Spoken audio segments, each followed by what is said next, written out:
ते तर मी बनवत आहे तिळगुळ. हे तिळगुळ आहेत, शेंगदाणे हे भाजून घेते आणि मिक्सरला फिरवणार. त्यामध्ये इलायची सोललेली ती पण त्यात टाकणार आणि गूळ बारीक करून घेतलेला आहे. आता तयारी करते कुटाची. शेंगदाण्याचं कूट जरा भरभरीत असं बनवून घेते मी. तर चला बघूया. कढई ठेवली, गरम झाली चांगली. आता शेंगदाणे मस्त भाजून घेते.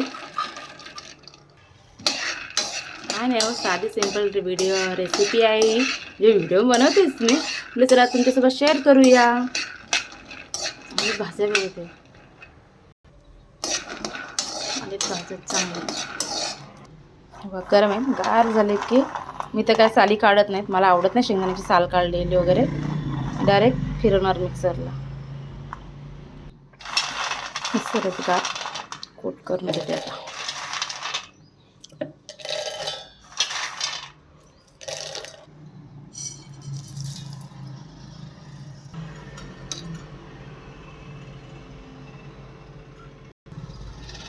तीळ तसे भाजून घेते.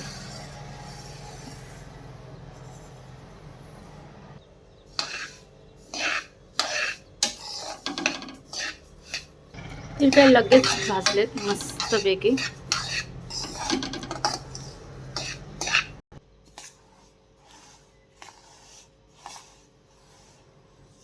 आता गूळ एक चमच तूप, कढई गरम आहे आपली.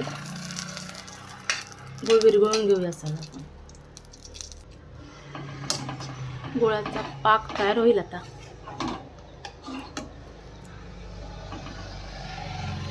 हे बघा,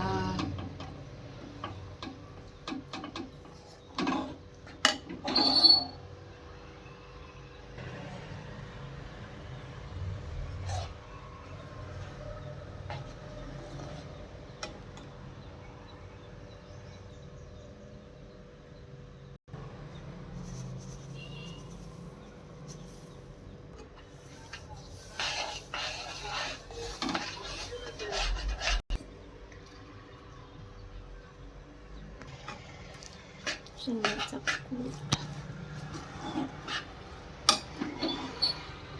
मिश्रण बनलंय. गॅस बंद केलाय मी सगळं अंदाज गूळ इलायची मला पाहिजे तेवढा मी अंदाजाने सगळं करते. मी असं नाही घेत ह्याला एवढंच पाहिजे तेवढं. माझ्या सगळ्या गोष्टी मी जेवढ्यापर्यंत आत्तापर्यंत बनवत आले सगळ्या गोष्टी खूप छान बनवत आल्या.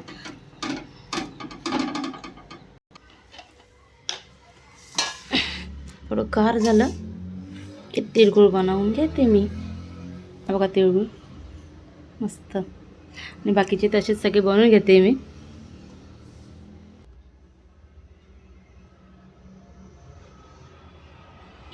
नक्की सांगा तिळगुळ कसे आहेत. तर सगळ्यांना तिळगुळ घ्या आणि गोड गोड बोला. तर चॅनलला सबस्क्राईब करा, शेअर करा आणि हो लाईक करा, कमेंट करा. तर भेटूया पुढच्या व्हिडिओमध्ये. बाय.